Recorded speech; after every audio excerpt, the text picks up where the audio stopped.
who joined us. And Veronica is a Laline, so it's another Cornish family. Tom, I'm grateful, as president of the Cornish American Heritage Society, I wrote a very nice blurb for the Minor and the Viscount, which is in part of the formatter. At this point, I'm going to try and share my screen so that you see some slides I prepared to take you through my story today.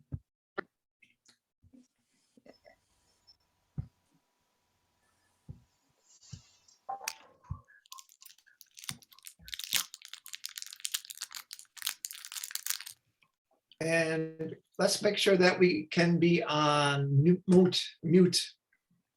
So.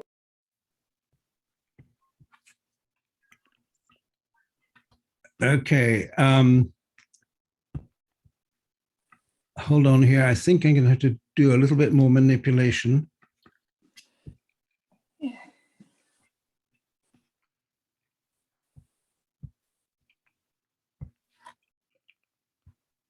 Are you now seeing the slides? You are, good. Okay. Yes. Yeah. Well, my topic today, invention and dissent, suggests that the Church of England, the established national church, did a lot to stimulate British invention in the late 18th and the first half of the 19th centuries. What the church did was to block dissenters, people who didn't agree with them, from attending the great British universities. And so they couldn't qualify for the learned professions like the law or medicine and the church. So members of religious groups other than the official national church were forced to seek innovative paths to make a living. Their dissent didn't give them any choices except to invent.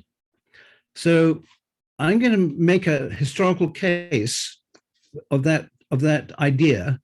I'm going to start out with some brief descriptions of various examples, and then go into detail on one particularly interesting invention drawn from the history of my native Cornwall at the time of the Age of Enlightenment and the Industrial Revolution.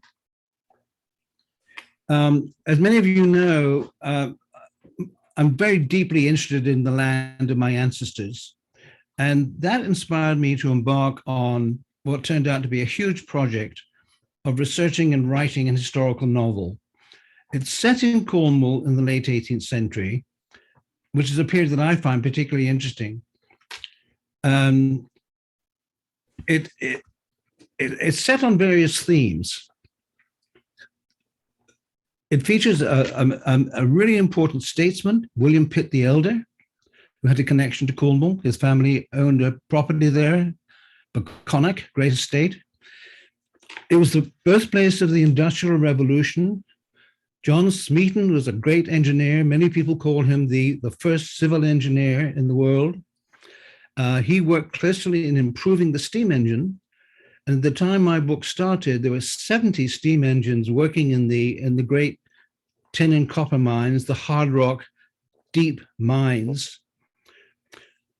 I featured 3 wealthy aristocratic families, and I get into religion. I get into dissent with the Methodism that John Wesley brought to Cornwall.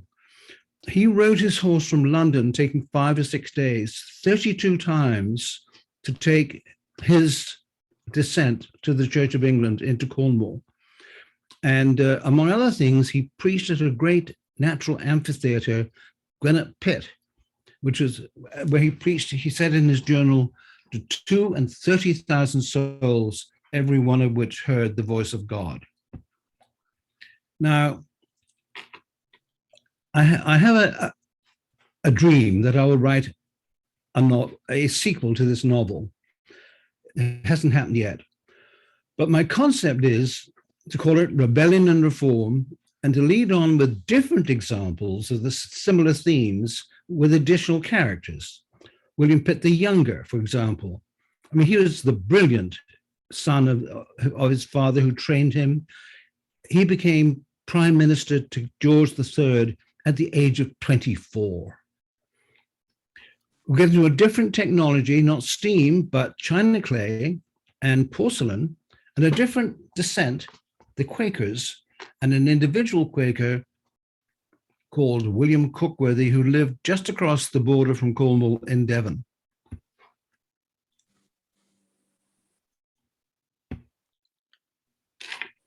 Now, I feel deeply connected to Cornwall. When it's born in your blood, it's impossible to get out. And I get enormous enjoyment from exploring its history. Cornwall is still beautiful. It's characterized, as so many of you know, by a magnificent coastline, quaint villages, lovely fishing villages, and little winding lanes, which are perfect for horse-drawn carriages.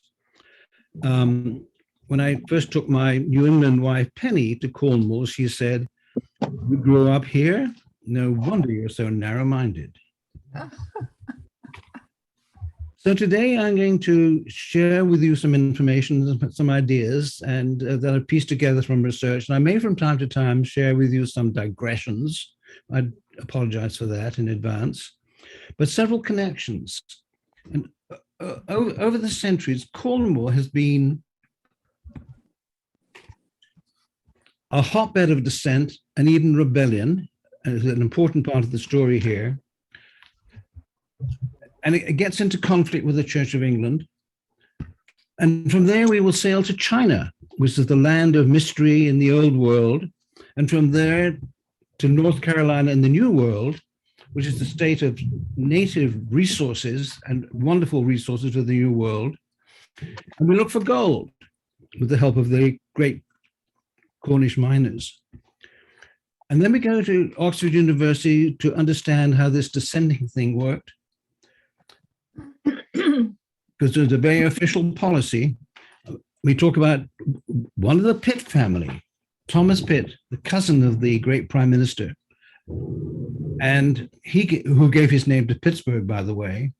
And we'll get into discussing who the Quakers are and what their contribution is, far disproportionate to their numbers in the population of Britain. So here is Cornwall, as portrayed by Thomas Moore in 1851. As so many of you know, it's part of Britain's Celtic fringe, along with Scotland, Ireland, and Wales. It's proudly independent, with staunch women and sturdy men. They took their religion seriously. The Prayer Book Rebellion of 1549 was against the Protestant Reformation and the supplanting of Catholicism's Latin Bible with Protestants' New English version. The Cornish were predominantly Roman Catholic. They were Celts and proud of it. They had their own language, Cornish. And in this rebellion, they proclaimed, "We prefer the Latin that we do not understand to the English that we do not want to understand." So my college was founded in 1341 by Sir Robert de Eaglesfield. And many years would pass, 530 years would pass before dissenters from the Church of England were allowed in. In this year, on June the 16th, the 150th anniversary of the Universities Tests Act of 1871 was celebrated. And that act finally opened the universities of Oxford, Cambridge, and Durham to non-Anglicans who had been restricted under the old Test Act of 1673. What this new act did was to abolish the religious texts and allow Catholics, nonconformists, non-Christians to take up the professorships and fellowships and studentships and other lay offices at the university. It forbade religious tests, such as proving that you took communion according to the rites of the Church of England. It was supported by Prime Minister William Gladstone, who himself was a high church Anglican, but he needed the support of nonconformists for his Liberal Party. And the English dissenters played a significant role in encouraging the Tests Act. They believed, and I'm quoting, Oxford and Cambridge were national institutions which ought to be open to all Englishmen, irrespective of their religious opinions. The major test for admission to the universities was subscription to the 39 Articles of the Church of England. This was a group of regulations that was conceived of early in the Reformation under Henry VIII and finally agreed upon by Elizabeth I and adopted worldwide by the Anglican Church. So this was all a very, very official way of barring the dissenters from entering life at the highest levels in British society. So, of course, the Reformation was about religious turmoil and anger and distress and dissent against authority, but that was against the Catholic Church. Once the Church of England was established, dissent turned against this new authority. So there were multiple groups of Christian dissenters, all penalized for not complying with the beliefs of the English Church. For example, if you wanted to become a priest, you could only be ordained in the Church of England.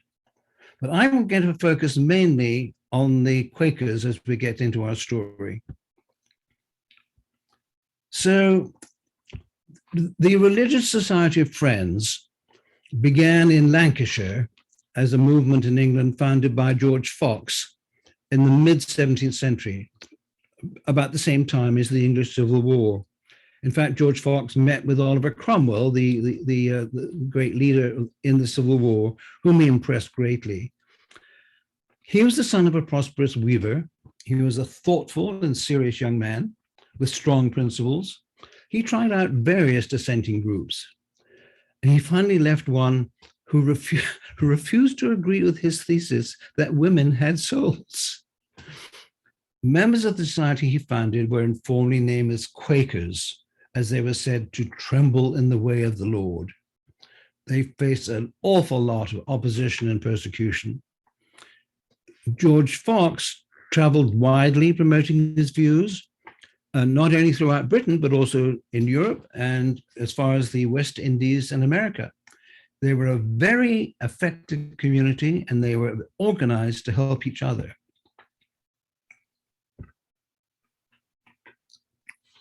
George Fox was imprisoned several times for blasphemy, and he found his way to Cornwall. In 1656, he was imprisoned under pretty appalling conditions in Lanson Castle, the jail there.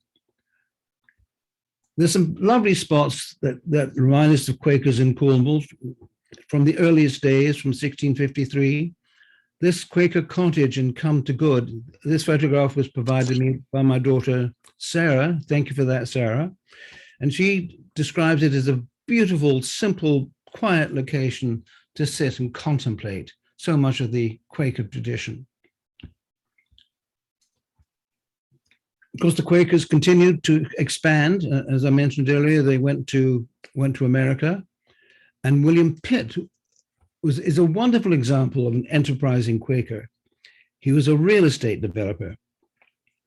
He was a thinker and a philosopher, and he was really very good at addressing the practical aspects of politics. He was an early advocate of democracy and of religious freedom. He was notable for his good relationships with the Lenape, the Native Americans in his area. He founded the state of Pennsylvania in 1682, where, Tori, you now live, as a safe place for Quakers to live and practice their faith. Quakers have been a significant part of the movements for the abolition of slavery, for equal rights for women, and advocates for peace. They promoted education and the humane treatment of prisoners and the mentally ill. They've reformed various institutions, and they've been very practical in their work. Their entrepreneurs were central in the Industrial Revolution in England and in Pennsylvania. And of course, William Pitt also directed the development of the city of Philadelphia.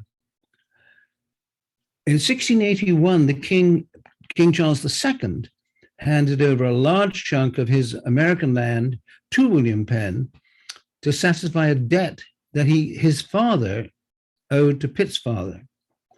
So this land included present-day Pennsylvania and Delaware. Just to give an example of the kind of thing that Penn did, he wrote and urged for a union of all the English colonies in what was to become the United States of America. And the democratic principles that he set forth in the Pennsylvania Frame of Government, which he wrote, served as an inspiration for the United States Constitution.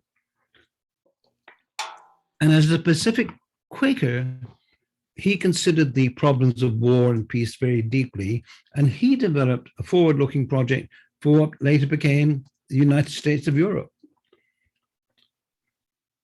He's considered to be the very first thinker to suggest the formation of a European Parliament. The Quakers followed him, and 4 years after the founding of Pennsylvania, a group of Cornish Quakers set off, and their leader was James Fox from St. Germans in Cornwall, near my home in Liscard.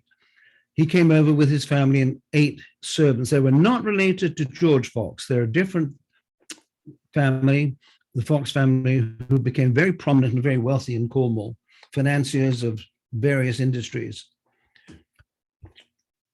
And then Professor A.L. Rice, our old Oxford professor, wrote a book on the Cornish in America, and he describes how later John Grubb from Stoke Climsland, also near Liscard, came to Pennsylvania. And typically Cornish, he found rich iron ore deposits near Delaware and got into mining and iron manufacturing. And he named his ironworks at Cornwall. And his grandsons became colonels in the Revolutionary War. And then later again, around about 1700, more Cornishmen from the Penrose family arrived, and they were skilled shipwrights, and they went into partnership with the Penns, and they founded a successful shipyard. So, looking back in England, or other parts of England, but beyond Cornwall, there were many Quakers in all kinds of different enterprises. They were the leaders in developing the manufacturing and marketing of chocolate. Chocolate was originally grown, the cocoa bean was originally grown in Mesoamerica, was expanded later to West Africa as European demand grew. The Quakers were attracted to it. It was originally sold as a drink, popular as a drink, and it appealed to them for its potential as a non-alcoholic product.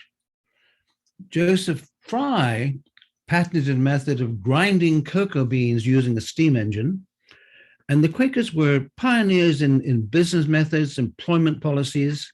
For example, they provided healthy and attractive housing for their workers, and they got into product development, and they used their wealth for other purposes later in their careers. Abraham Darby is another Quaker. He developed a method for making pig iron in a blast furnace using coke instead of charcoal. And he had a company that was making cooking pots on a large scale, kind of reminiscent of Ethan Allen and his family in this country in Vermont. This is a cast iron bridge which crosses the River Severn in Shropshire, a very decorative and a very famous bridge now. Another Quaker, a Welshman, Sampson Lloyd, he actually settled near Birmingham, but he got into iron making, but he used his profits to pioneer banking. And he co-founded the firm of Taylors and Lloyds in 1765. So here we are with the Quakers leading in the formation of banking. Earlier in this period, there were no banks from whom to borrow money. So Quakers who were very trustworthy were naturals to be asked to take care of valuable possessions that people wished to store. Several of them were goldsmiths, so they had the facilities for safekeeping for their own businesses, and they made those facilities available to their customers. And they got into negotiating loans and bills of exchange and other financial transactions. Samson Lloyd, his family was extensive. We're going to come across them again later. There was a Judith Julia Lloyd who married a Richard Champion. Remember that name.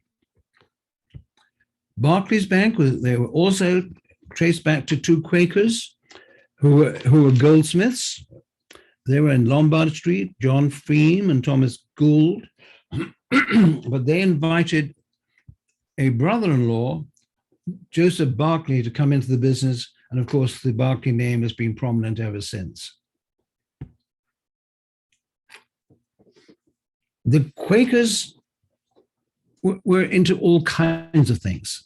In Cornwall, they were very involved in pilchard fishing, which became enormously important. It became a huge business, international, exported to Catholic countries for eating on Fridays. It was caught with some wonderful methods. This seine net where boats would surround the great schools of pilchards with these seine nets and catch them in the thousands and thousands of them. As I say, it was a huge business. There was something like 122 million fish caught. They were very, very popular in the Catholic countries. And there's a slogan, nothing like pilchards for saving the soul.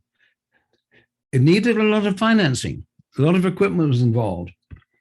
And Alfred Fox, from this other Fox family, was a Quaker entrepreneur who was prominent in financing pilchards. He lived in Falmouth and had this beautiful house. He also got into financing mining, smelting, shipbuilding, and property investment. So to get into looking more closely at the Quakers and William Cookworthy, we had to do some research on the ground. So with my children, back in 2018, we came together on a Cornish heritage tour. It was a great success. We characterized it in H words: H for historic, happy, harmonious, humorous, hilarious, and Hoskinesque. Here we are at Polperro, and we traveled to visit my old school friend in London, John Smith. John was a fellow historian, and he was the person who first got me interested in porcelain.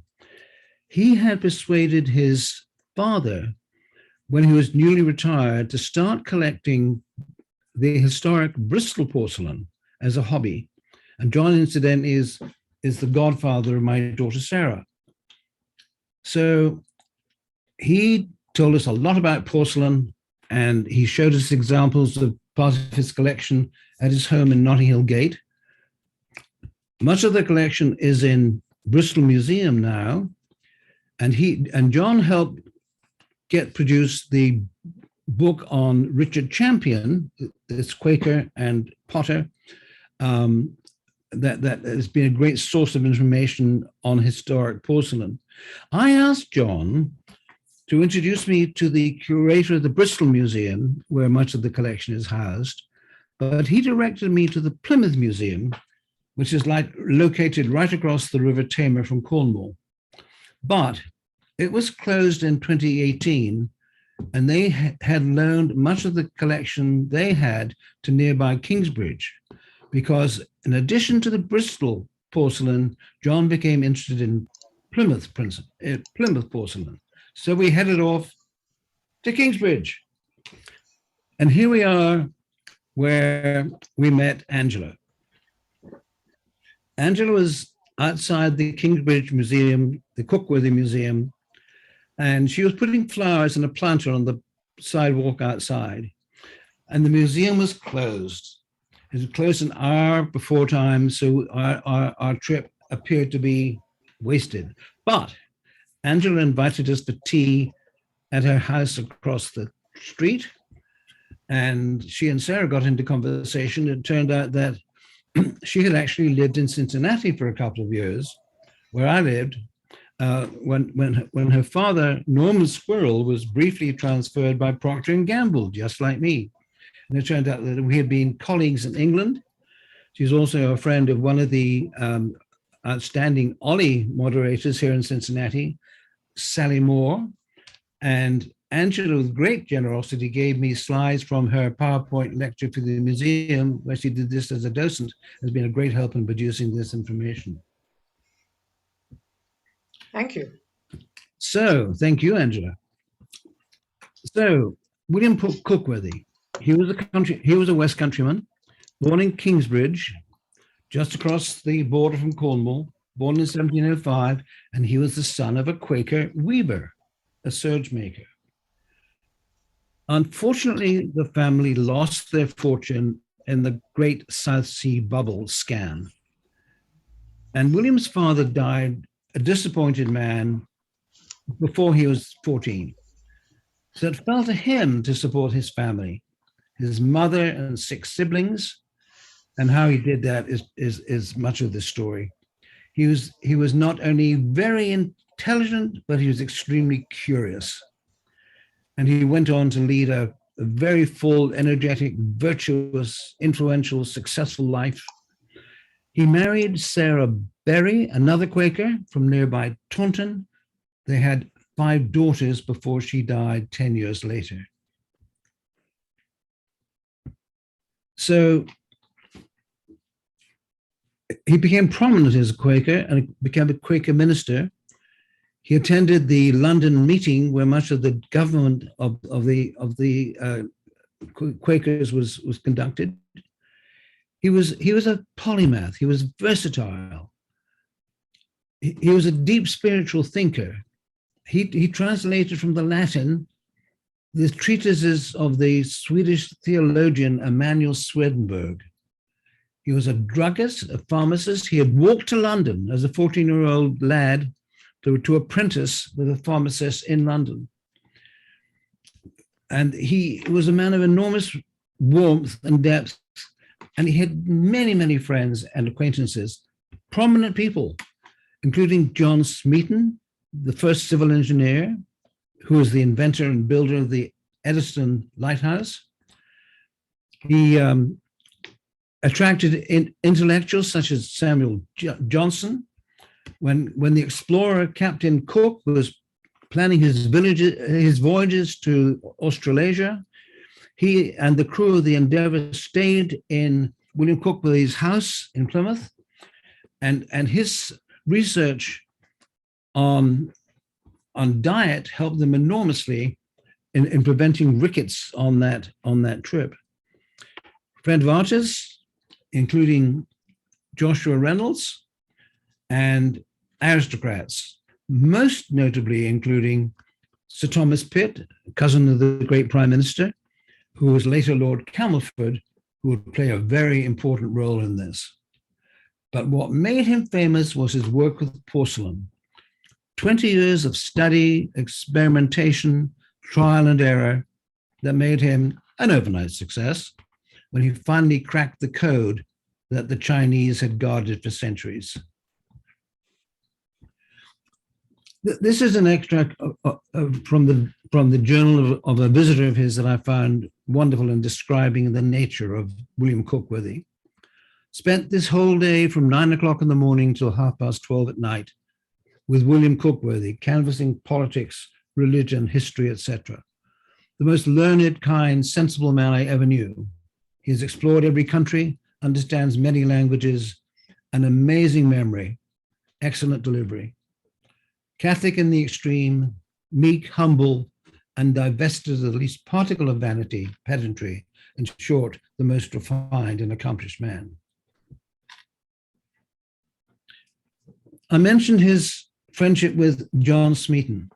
Now, John Smeaton was not a dissenter, but he was an important person, and he was very much involved in the design and building of the Eddystone Lighthouse on the coast of Cornwall, 14 miles from the sea.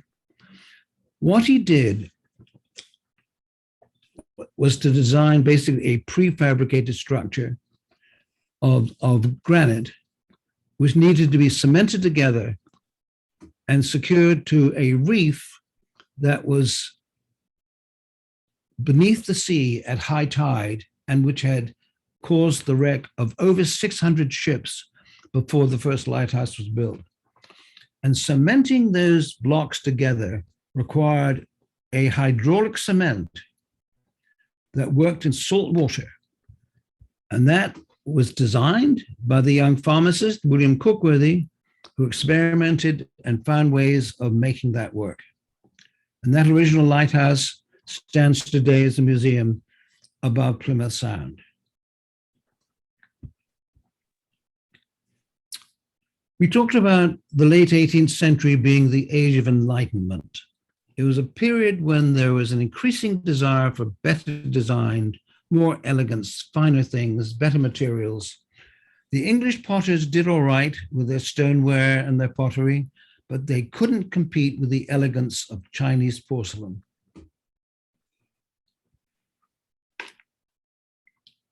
The Chinese guarded the secret of making porcelain closely for centuries. But there came a point when a French Jesuit missionary, Pierre d'Antecourt, lived with the Chinese and talked to them, and he finally got enough information to provide some useful how-to instructions. He wrote 2 letters, one in 1712 and another in 1722, of the details of porcelain manufacture and the importance of using china clay and what they called Chinese pottery stone. The English potters had been doing what they could to keep up and to compete. They made some beautiful stuff. Among them was Josiah Wedgwood, not a Quaker, but a Unitarian, entrepreneur, very inventive man, got into all kinds of modern marketing methods, started the ideas of providing free samples for people to try. And he had a London showroom, he had catalogs, he made jasperware, and he made this beautiful medallion. And that was part of his interest in, attacking the slave trade. He made this medallion, Am I Not a Man and a Brother? And he sent a copy of that to America and to Benjamin Franklin in Pennsylvania. And many, many copies of this were sold in promoting the abolition of the slave trade, supported by the dissenters and particularly the Quakers. But about 1700, there was a potter named Andrew Duché who had emigrated from London to join the Quakers in Philadelphia. And his son moved from Philadelphia to Charleston. And he settled among the Cherokee Native Americans in South Carolina. And there he learned of deposits of a fine white china clay that the Cherokee called uniker, that is suitable for a primitive form of porcelain. And at the small North Carolina town of Cowee near Franklin, it was originally a Cherokee village, and they made clay pipes. And then Andrew Shea persuaded the Georgia governor, James Oglethorpe, who, by the way, was the person who invited John Wesley to Savannah. He persuaded the governor to provide £230 to finance a pottery there. Now, Duché thought he was stumbling across some ways of making porcelain, but he needed a furnace to demonstrate success. And he was sent by Oglethorpe to England to raise capital and get help with creating a patent on his invention and getting the English potters to import Cherokee clay. But while he was there, he met William Cookworthy,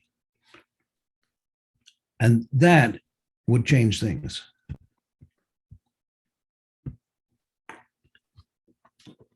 So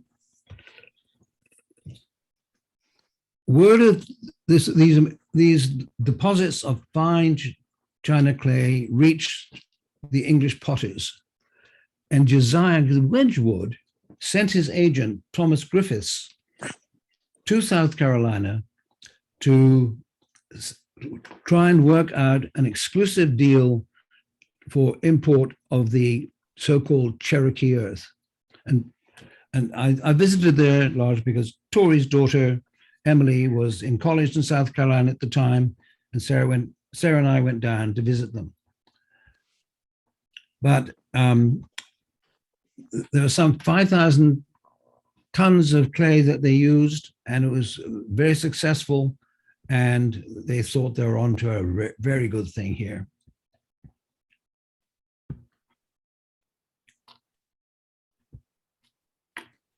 The Wedgwood firm celebrated their long connection with South Carolina by getting additional Cherokee clay in the 1980s and making these lovely little bowls commemorizing the 400th anniversary of English colonization in South Carolina. But while we were in South Carolina, we pursued another Cornish connection, something I'd heard about through the Cornish American Heritage Society, who held their international gathering in 2017 in the Gold Hill mining district. And Cornish miners were very much involved in this. And this is one of my digressions. They did gold mining in Gold Hill. They installed their Cornish steam engines, and they the gold mining in North Carolina was the first gold rush in America before the California gold rush happened.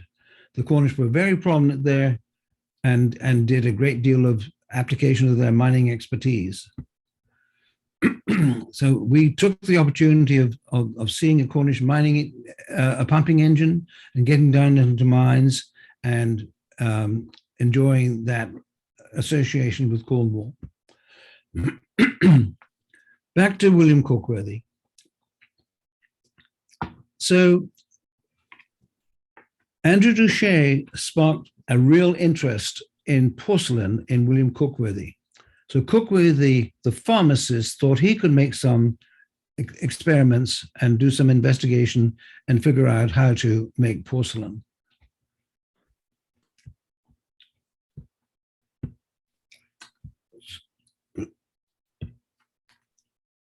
As I mentioned, he had apprenticed himself as an apprentice in London.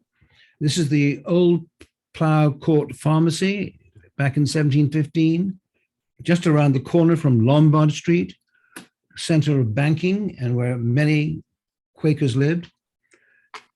He studied hard and was rewarded with a partnership in the firm of Bevans and Cookworthy, wholesale chemists, and set up a firm in Plymouth when he returned there as a journeyman.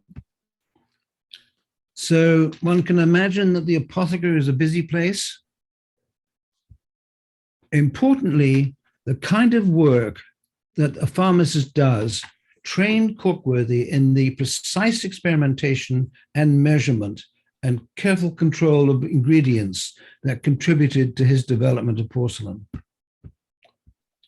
So, according to the wonderful Museum of China Clay in Cornwall, Cookworthy was introduced to deposits of kaolin and saw its potential as one of the missing ingredients for porcelain during a tour on horseback in 1764.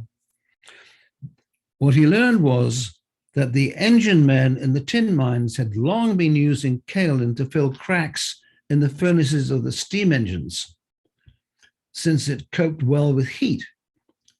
And the information came from a mine captain named John Nancaro, a very Cornish name, another Quaker.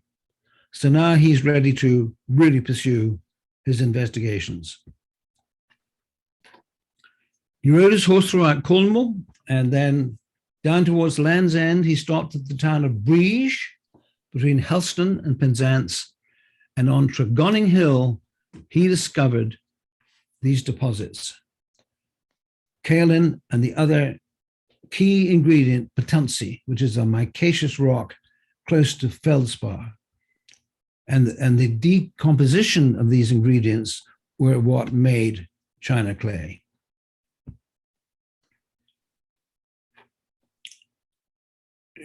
The owner of the land, on Tregonning Hill, was the Baconic estate. Thomas Pitt, cousin of William Pitt the Younger. He also pursued a political career and sat for the family-owned borough, the Rotten Borough of Old Sarum. When his cousin became Prime Minister at 24, Thomas agreed to support him, and so did his friend and neighbor, Edward Elliot of St. Germans, so they both became peers.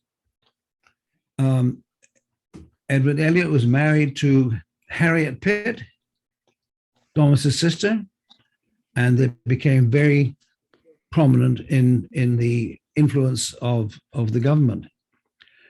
And we visited Baconic, and the Fortescue family had married into the Pitt family in the mid-1800s and later became the owners of Baconic. And Mrs. Anthony Fortescue was a mine of information.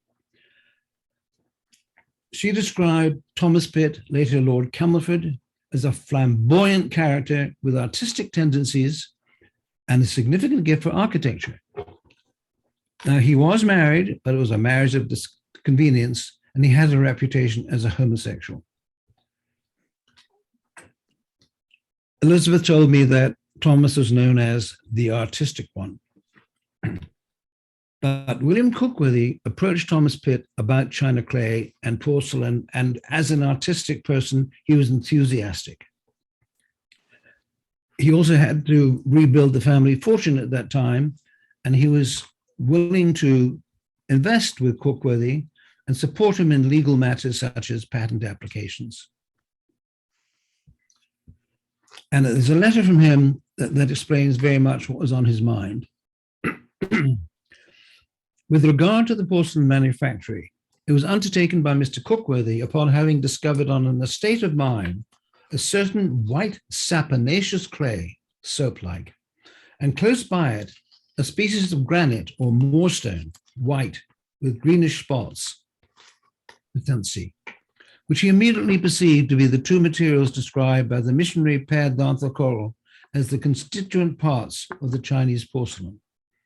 The one giving whiteness and body to the paste, the other vitrification and transparency. So most English china at the time was soft paste, and that was made with clay or soapstone with a mixture of ground up glass, known as frit, and sometimes lime. It's also known as bone china. The mixture tended to slump in the furnace during firing, and there was just an awful lot of wastage.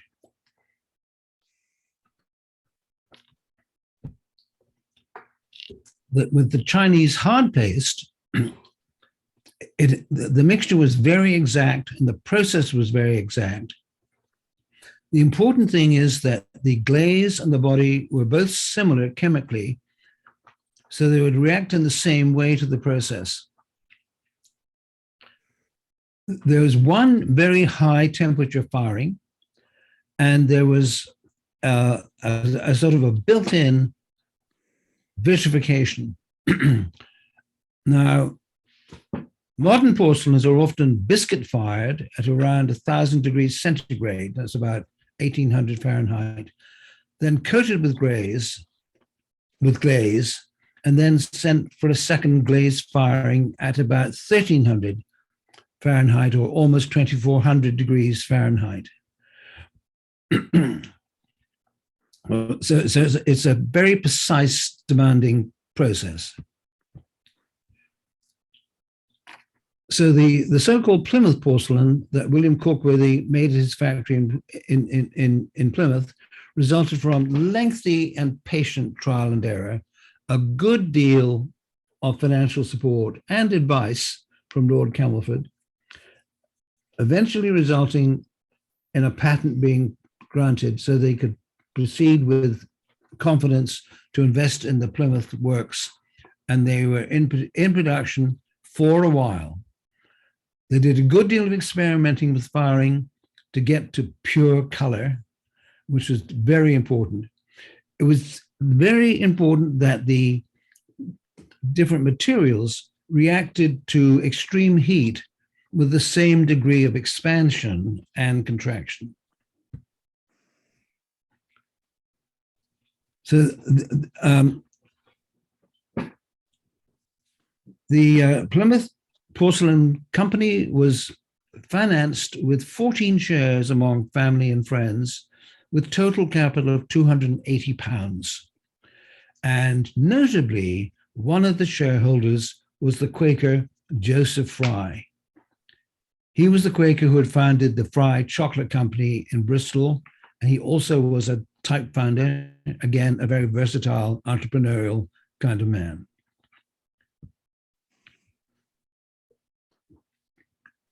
There were a lot of errors in the factory, a lot of spoilage, but Cookworthy got many, many, many things right. An essential part of the manufacturing process was the kiln for firing the biscuit.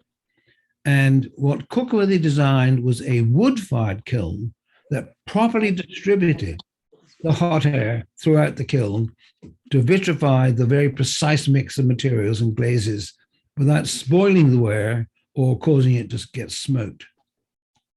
And beautiful stuff they produced. Here are some examples.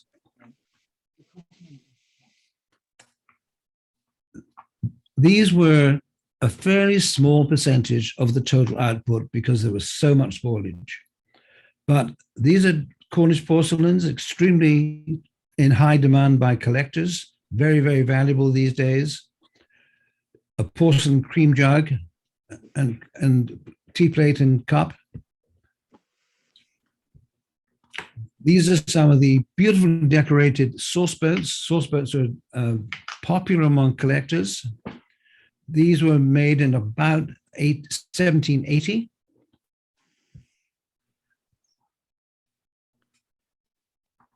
More Plymouth ware from Cookworthy, teapot, vegetable dish,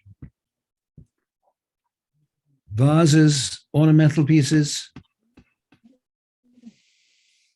Just absolutely lovely stuff, delicate decoration.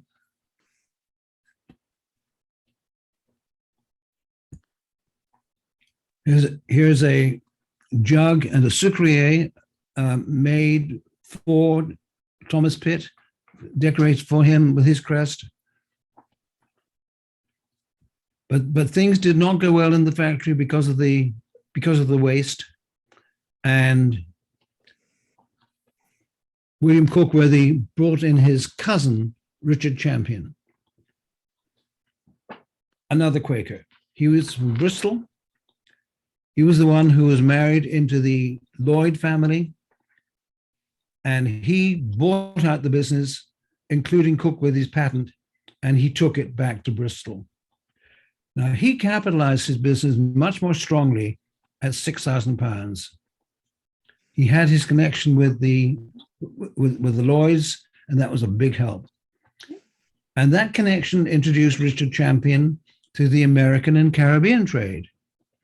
He was also admitted to the Bristol Society of Merchant Venturers, which is a powerful and wealthy guild still flourishing today, investing in hospitals and schools today.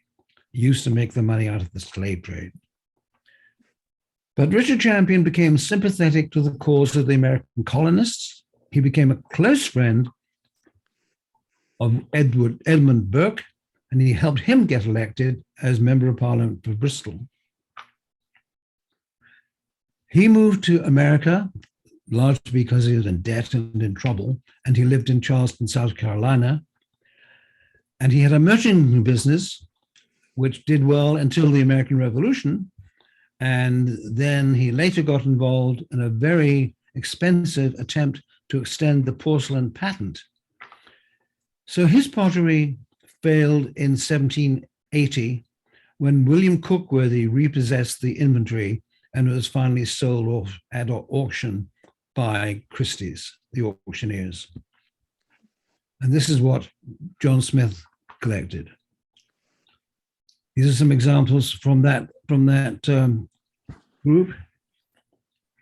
And finally, after years of toil and struggle, William Cookworthy died on the 17th of October in 1780. And the newspapers report that a great concourse of people lined the streets for his funeral in Plymouth between his home and the Quaker meeting house. And in his obituary, it read, "Last Tuesday morning died Mr. William Cookworthy, an eminent minister of the people called Quakers, and one of the greatest chemists this nation ever produced."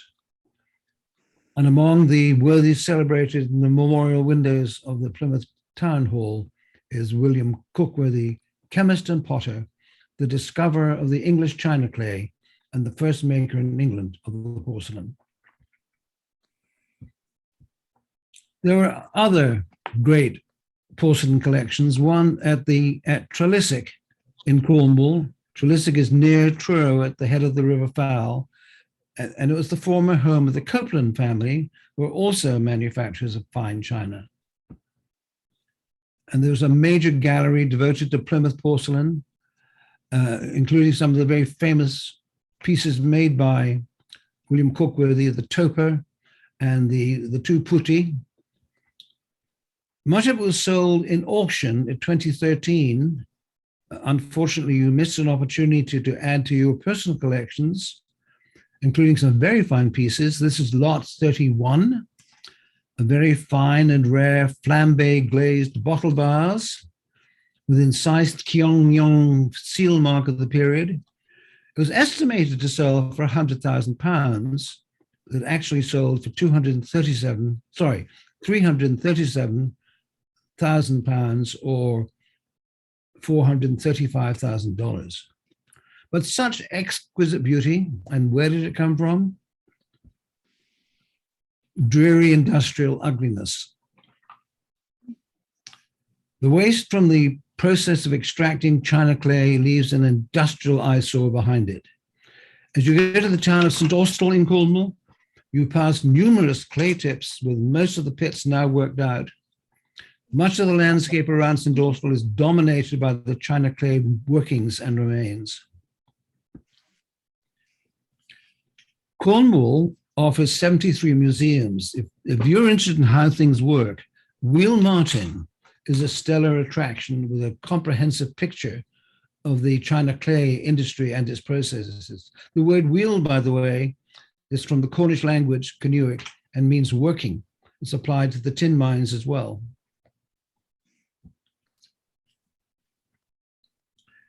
The Wheel Martin Museum is on a massive scale. It's a working clay pit above the museum. We climbed up there. You can see from the size of these enormous vehicles down on the floor level how large these pits are. Anthony Fortescue of Bucolic, as a young man, his first job was managing a clay pit called the Dorothy, named after his grandmother. But they were excavated in great terraces to get at the clay. And they set up workings on site to extract and purify the clay and create a powder that could be used in the industrial processes. The power in those days was water wheels, a very reliable and cheap form of power. This is a 35-foot diameter wheel that pumps water uphill to the settling pits. So in these pits, the crushed clay is washed and settled and then dried. These days, the more modern operations use rotating kilns. But these were extensive settling pits. Then from the top of the pit, the slurry flowed downhill through laundries and pipes to the refining works. And the slurry from the mine contained china clay, water, sand, and mica. And the aim was to separate out the china clay so that large objects fall more quickly through water. And by slowing down the flow, the sand and the mica sink to the bottom, leaving the china clay and water to flow on.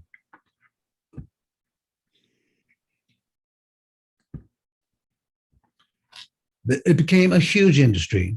William Cookworthy gave birth to a huge industry. 120 million tons since 1746. There were estimated to be 100 years of reserves of china clay beneath the soil of Cornwall. Before World War I, Cornwall accounted for half of the world's output of china clay. At that point, there were many, many, many small and medium-sized producers, producing over 1 million tons per annum.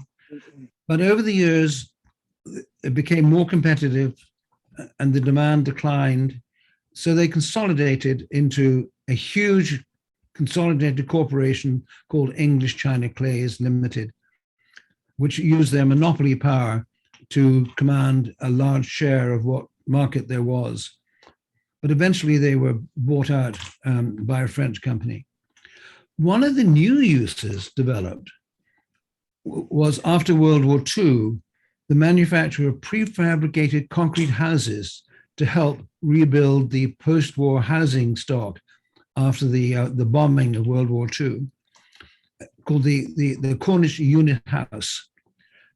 But china clay had been used for all kinds of things, not just china and porcelain, but paper and pharmaceuticals and pottery, a whitener for various industries, all kinds of products, but it became more and more cutthroat, more and more competitive and less profitable.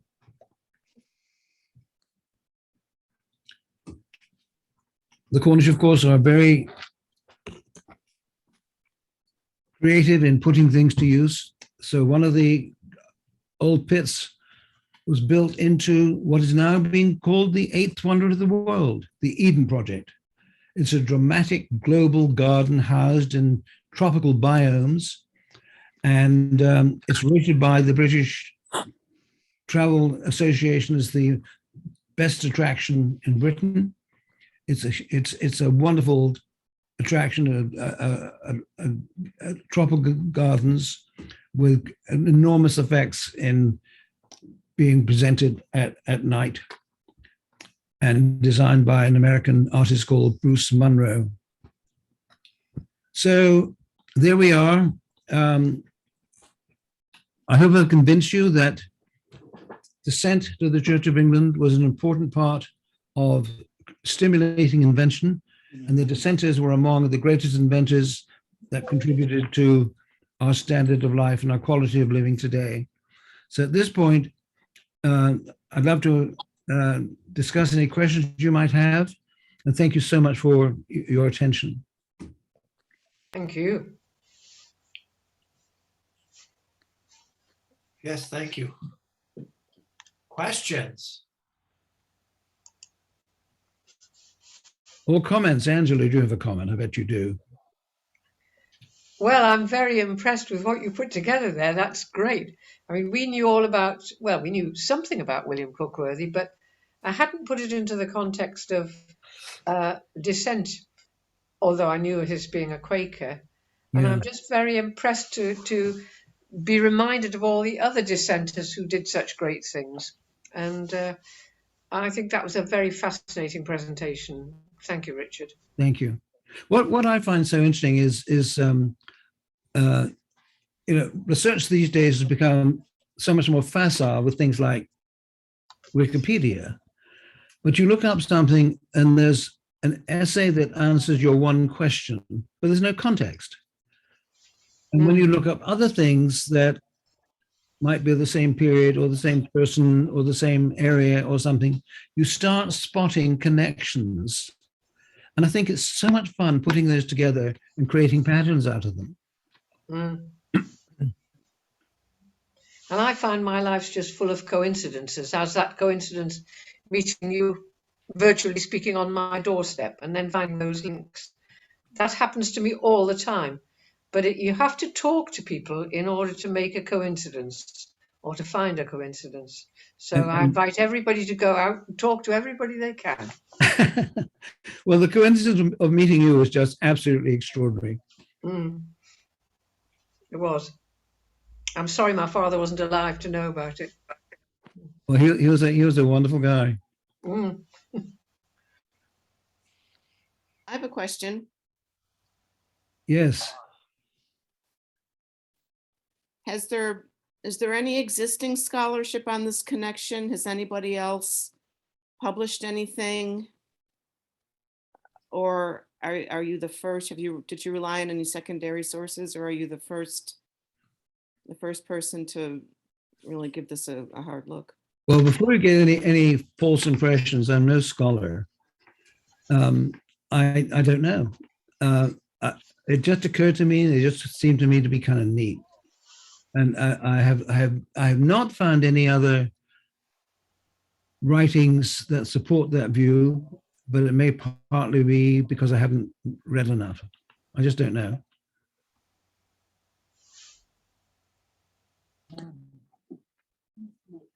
My guess is that you've read enough that if there was something, you would have come across it.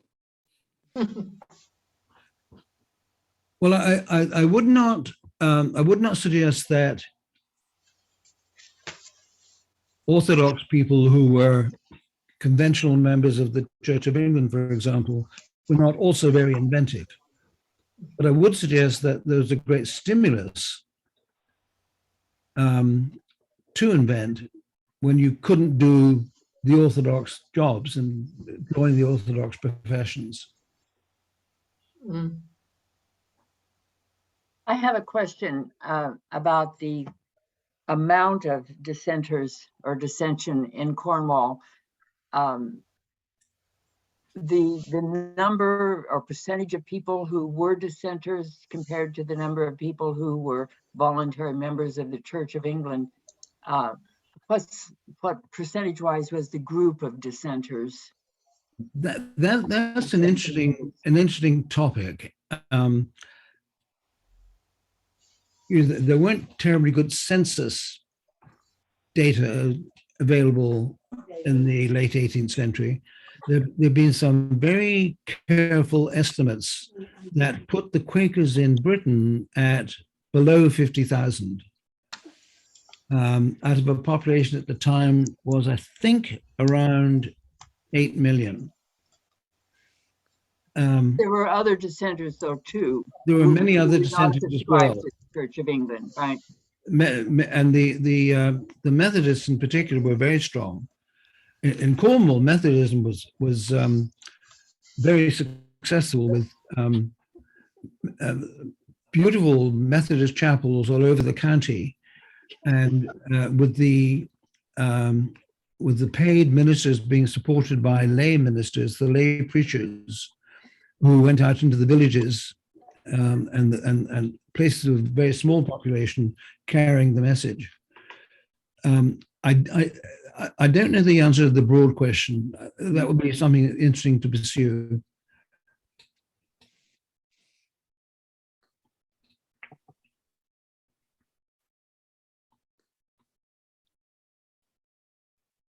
Were the dissenters, I'm thinking particularly in Cornwall, were they, what's the word I want to use, ostracized to an extent in their communities?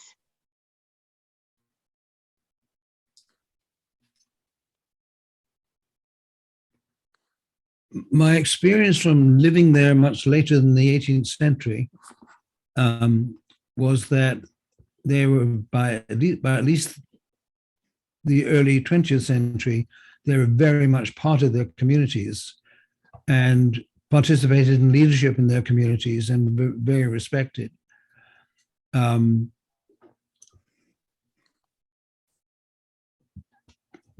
but that's possibly a function of years passing and people getting used to the idea Yeah. of dissenters existing.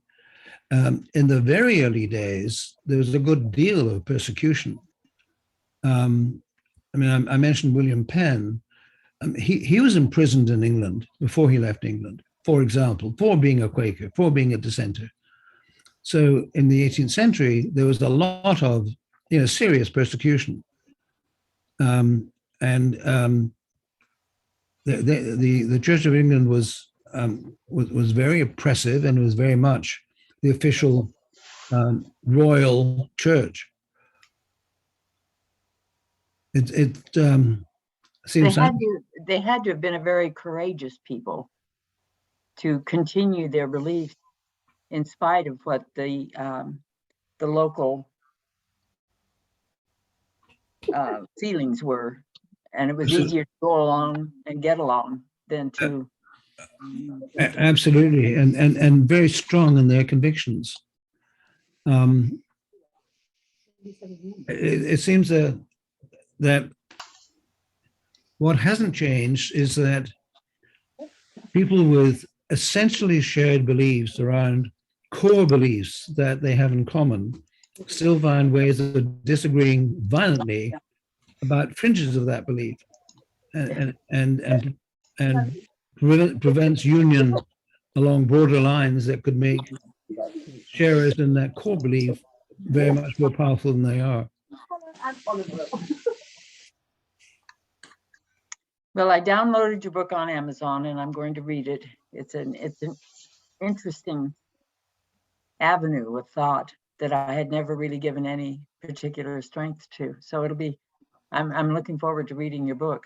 Well, talk to me when you've read it. I'd love to discuss it with you. Now, the Man and the Viscount is more about Methodists than any other dissenting sect, and it's about steam engines, not porcelain and china clay.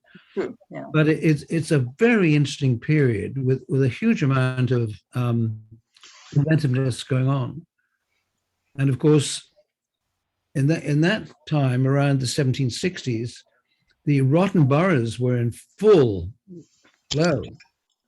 The Earl of St. Germans owned 8 seats in Parliament. It was called the Lord of the Boroughs. My hometown of Liscard had 32 voters and 2 members of Parliament, one of whom was Edward Gibbon, who wrote The Decline and Fall of the Roman Empire.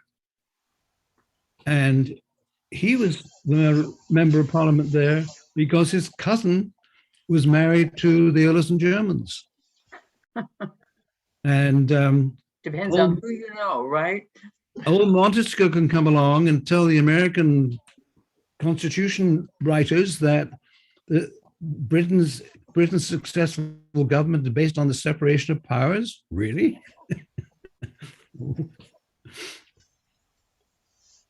Well, I found your comments in your talk very interesting. Thank you. Thank you. I have a question. What is your writing process, if there is one? Being a writer myself, I know this might be kind of a annoying question. What is your process of developing the dialogue? Well, Pamela. How do you imagine, envision, and then you have to put the exposition into the sentences as well? Are you somebody who you imagine when you go somewhere, you can already imagine what the people were like, what they were doing, what they were saying? Because I sure aren't. How do you? Well, I am blessed to be a member of a writers group called the Monday Morning Writers Group, along with people like Becky Lindsay. And so my writing process is to write like hell on Sunday evenings, so I've got something to share with the group on Monday mornings. and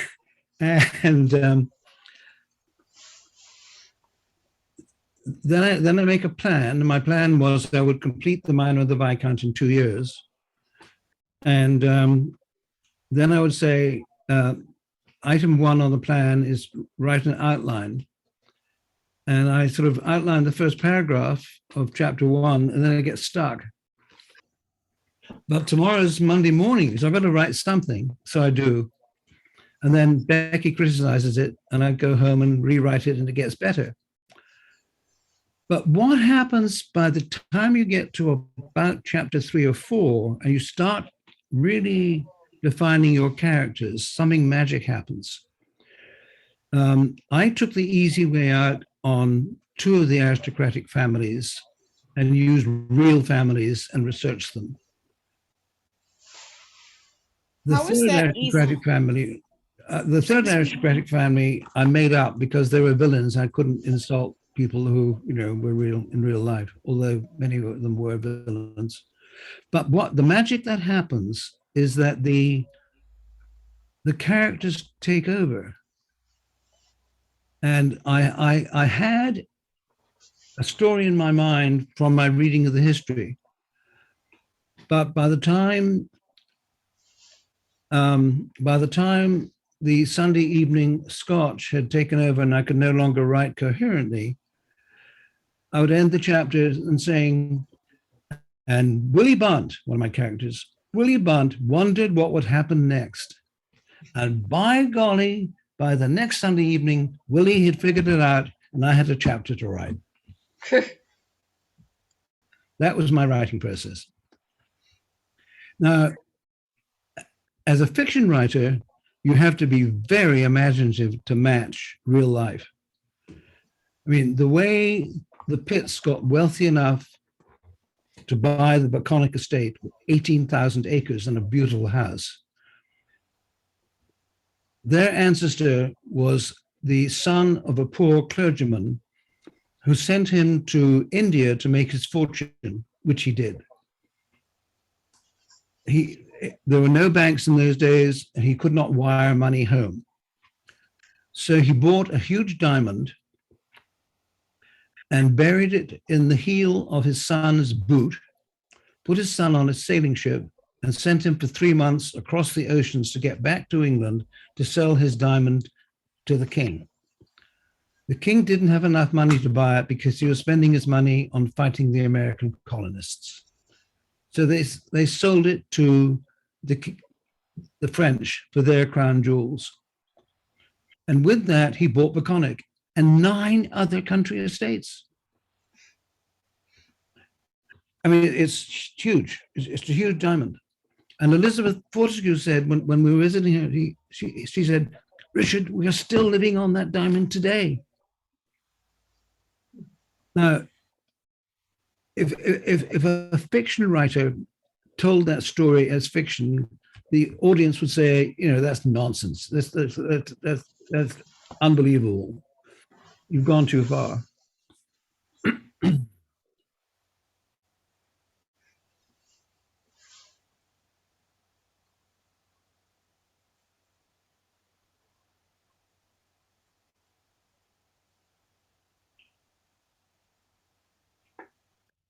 Anyone else have questions or comments? My name is Nicholas. My family were all from St. Just on my paternal side, and they were all tin miners for the most part. And the record of them, their existence, is from the baptismal records of the Church of England, apparently. And I don't know that I have any Hoskins. I have Hoskin, Hosken, Hoskin. Is that a mispronunciation of Hoskin? I don't know. But it's clear back in the 1700s. Dot and I would think it's a mispronunciation, but other people would think it's a very authentic name. Yeah, okay, I'm sure. And I have Belithos in my name, in my family. And my great-grandfather was Elisha Nicholas, and he was a mine captain in St. John. And he gave that up at some point and became a what the heck was it? He sold insurance. He was an insurance salesman. He lived to about age 50, which was a long time back then. And, That's but I don't interesting. know. It seems like they track this history tracks the baptismal dates, not necessarily the birth dates. And I think it's a record probably through the established church. I'm not sure. Well, the Cornish American Heritage Society has wonderful relationships with the genealogical people in Cornwall. Yeah. And the one in is it Camborne in the William Murphy house, that was the first house in Britain lit by gas. Another innovation. Mhm. But they have extremely good records. The Cornish Genealogical Society was created at the urging of Fred Harris, who was the director of the Workers' Educational Association in Cornwall right after World War II. And my sister and brother-in-law both worked with him as lecturers. And there was a volunteer called, I think, Martha Tangi. I'm not sure. Somebody else might remember. It may not have been Martha, but Tangi. And she was an important figure in making that genealogical society work well and flourish as it is today. It might be Mora. You're absolutely right, Tom. Yeah, Mora Tangi. And her grandfather was Sir Richard Trevithick Tangi, who was a Cornishman, who developed the hydraulic engine for the pump for draining mines, and then lived in Eloggan in Cornwall. And his great-granddaughter, Mary Tangi, actually came here and lived in Cincinnati. And I met her here, more or less contemporary, now live in the Caribbean. But she describes as a girl playing in Gwinnett Pit. So the Tangis were very much, part of this whole mining thing. And I read books about mining and that kind of thing and tried to incorporate that in the Mine and the Viscount. But the stories that came from talking to people, as Angela recommends. I was in a museum in in Camborne, and one of the curators there said that his uncle had been a miner at the mine in Pendeen on the Atlantic coast, where some of the diggings went under the Atlantic Ocean. And they would go down and they would, on a stormy day, they would hear the boulders on the seabed above them rolling as the storm carried the waves in and out. And they heard this rumbling noise, and they wondered whether they would break through and they'd be the next to drown and lose their lives in a mine. As the Great Levant mine, for example, when the link on the man engine broke and the lift fell down the shaft, and 32 miners were killed in 1919. And I picked up a piece of paper from the floor of my daughter Sarah's husband's house in Boulder. It was about a Cornish publication, and I contacted them, and I got some more information about Levant. It turned out that the editor of that magazine's grandfather was one of those who was drowned in that mine. I mean, the connections go on and on and on. Well, all of my paternal grandfathers, every one of them, going back 4 generations, the firstborn male was named Elisha. Elisha Nicholas. My grandfather broke the chain with William Belitho. Oh, really? Oh, really? Yeah.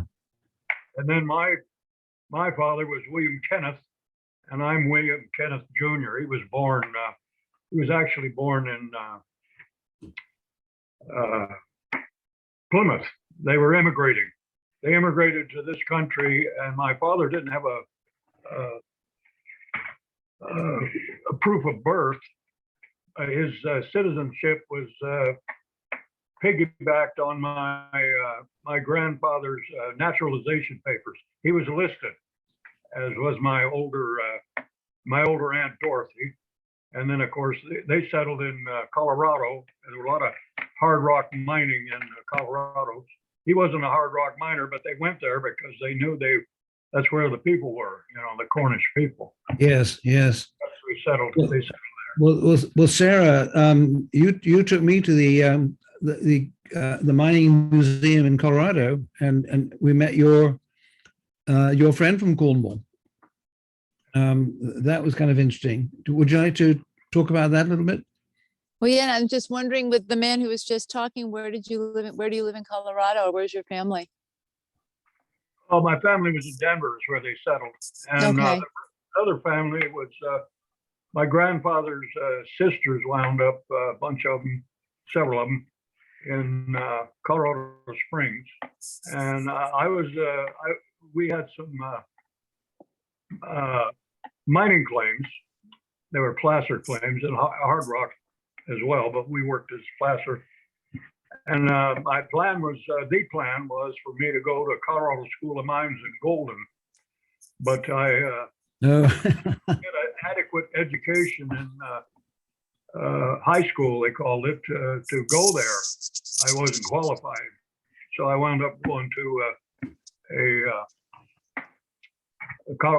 Colorado A&M, and I went in a whole different line of work than mining, and forestry was what and then I came to Oregon.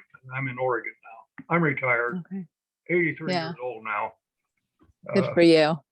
Well, Belitho is a character in The Miner and the Viscount. And of course, the Belitho Bank was later acquired by the Barclays Bank and became part of that. And their early activities were in smelting and financing mining.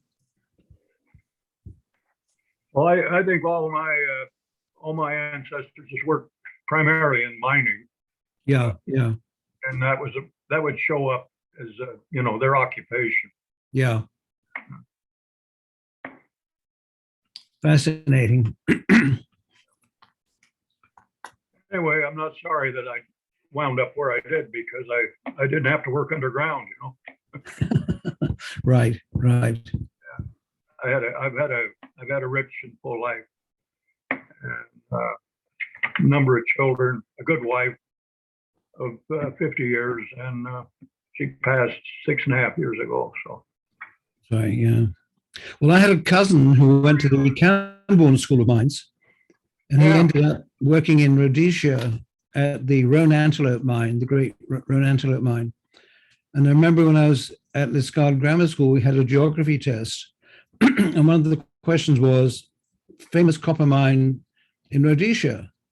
And I couldn't quite place it. I knew it was the name of an animal. I knew it was the color of an animal, but I just couldn't get to Roan Antelope. So I answered white elephant. It was wrong. Well, thank you. I was glad to be able to.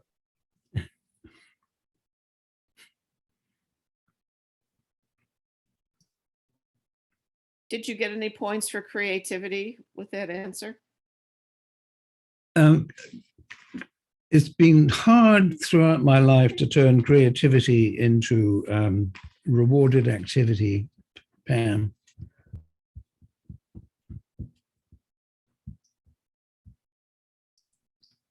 Anyone else? Well, thank you very much, Richard, for a very interesting. I will never look at a piece of porcelain again and think the same way. We now, we just appreciate, oh, isn't that pretty? But we don't have any idea where what it went through in order to become something. And thank you and Catherine and Carolyn and everybody from the Cornish American Heritage Society. My most recent sort of pleasure from it was the discovery of the gold mining in South Carolina. And we met with Vivian Pennington and had a lovely conversation with her. And we saw those mines. Sarah and I went down those mines. And it was just great. I had no idea that that existed before hearing about that from you. So thank you for that information. No, I didn't either. And then you were with us in Milwaukee, of course, too, Richard. Exactly, yes. Talking about your first book, The Miner. Yeah. And yes. So that thank you was for all you've done for our heritage. Thank you. Well, as I say on my signature on my email, the story of Cornwall is ours to tell. Thank you all so much. Thank you, Richard. Great Again. pleasure. Thank you, Richard. Very interesting. Thank you. Thank you very much. Bye-bye. Bye now. Bye.